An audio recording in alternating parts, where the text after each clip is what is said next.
Assalamualaikum warahmatullahi wabarakatuh. Perkenalkan, nama saya Amelia Ismawati. NIM saya 18862060043. Asal kampus saya dari Universitas Muhammadiyah Tangerang. Di sini saya mengikuti program pertukaran mahasiswa merdeka. Selanjutnya saya akan mempresentasikan hasil kerja saya, yaitu tentang perbaikan berkelanjutan dan patok duga. Simak video selanjutnya. Definisi perbaikan berkelanjutan dan patok duga. Perbaikan berkelanjutan atau continuous improvement merupakan serangkaian aktivitas organisasi yang bertujuan meningkatkan level dari suatu organisasi dengan melebarkan fokus perubahan serta merencanakan implementasi proses perubahan.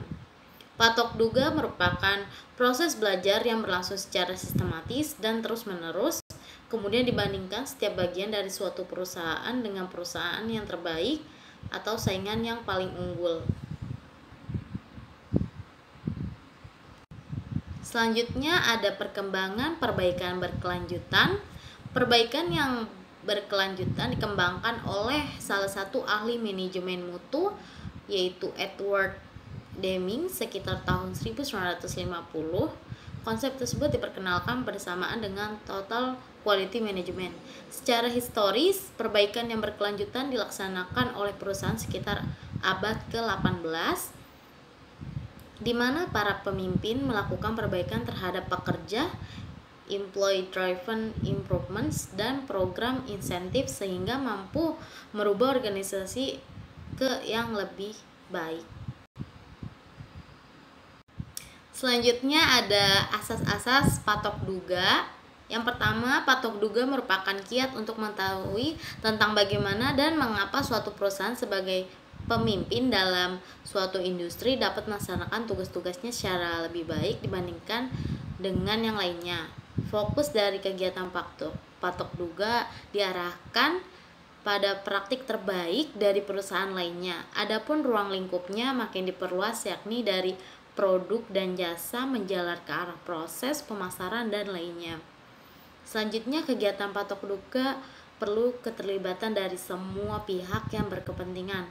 Pemilihan yang tepat tentang apa yang akan dipatok duga, pemahaman dari organisasi itu sendiri, pemilihan mitra yang cocok, dan kemampuan untuk mengimplementasi tentang apa yang ditemukan dalam praktik bisnis. Selanjutnya ada evolusi konsep benchmarking atau generasi patok duga.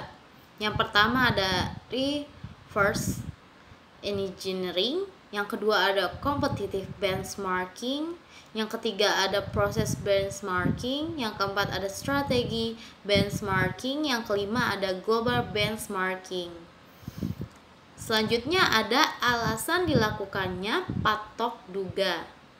Kondisi yang melatar belakangi dilaksanakannya patok duga adalah: 1. Perusahaan atau organisasi berada dalam krisis.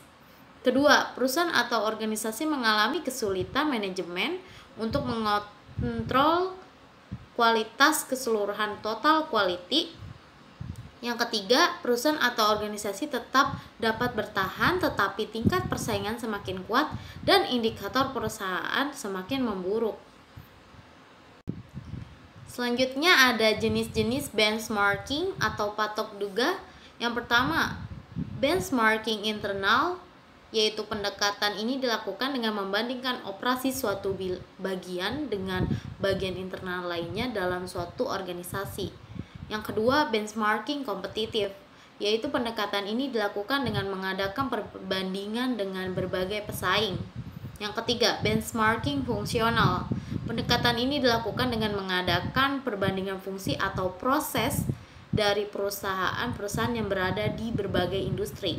Yang keempat ada benchmarking generik, melakukan perbandingan dengan proses bisnis fundamental yang cenderung sama di setiap industri. Selanjutnya ada peranan manajemen dalam patok duga. Manajemen memegang peranan penting dalam proses patok duga.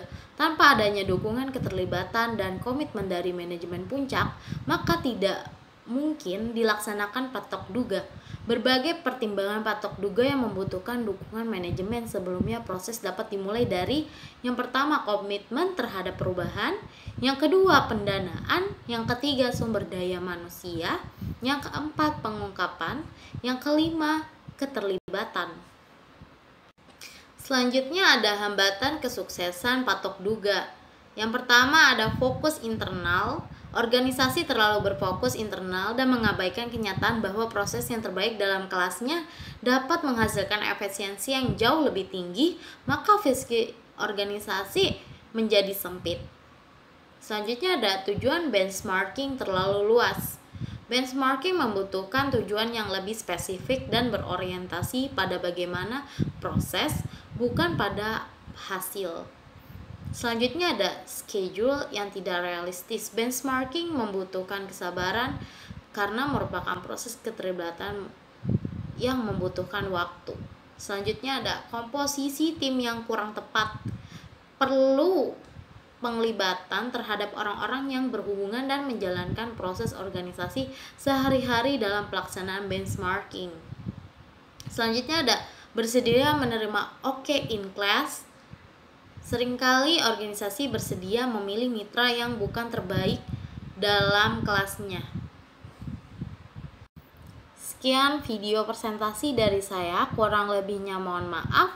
Wassalamualaikum warahmatullahi wabarakatuh.